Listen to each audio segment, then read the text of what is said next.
In this video, we'll be going through conditionals in Jetdocs and specifically the and or clauses. Right now I'm in the catalog builder, which can be accessed by both admins and editors. And let's jump into a template that we have here. At the bottom, I'm going to click Edit Template to open up our editabilities and then jump into either form fields or workflow steps. It's applicable to both.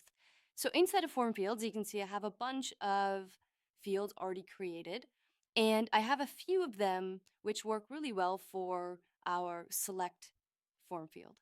So when I go down here, you'll see that field number 7, I'm going to click on Conditionally Visible, which is going to open up the ability for me to add a conditional. I already have a few of these created, But let's go ahead and create a new one.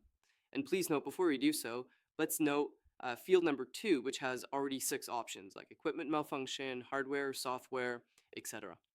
And so under number 7, let's actually add in the conditional, click on new, and you'll see that we have options for both ands as well as ors. So for example, if we said field 2 is one of equipment malfunction, and field 2 is one of damage, meaning it has to be both of these. Or we could say, in addition to that, maybe field 4 has been uploaded, for example. These are obviously just meant to be illustrative, but you can see here that both these two have to be met or something has to be uploaded. If I go ahead and click save, you can see that this condition, and it was ID 7 because it was the 7th one created, has been added to this field.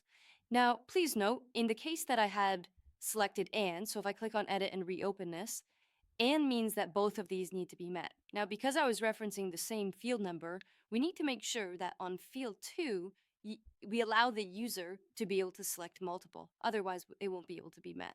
So now that we have that conditional has been set, and the same idea can be applied to workflow steps. So for example, if I said, I only want this to go to Joey, it already has a condition on it, but let's actually remove this and say, we're going to create a new conditional here and go back to field 2, and it's going to say, okay, if it's an equipment malfunction or hazard, for example, let's do that. And actually, let's do equipment malfunction, or field 2 is one of hazard, meaning that only one of these has to be met. But when I click save, it's only going to get triggered to Joey on this workflow step number 5 if that field 2 condition is met.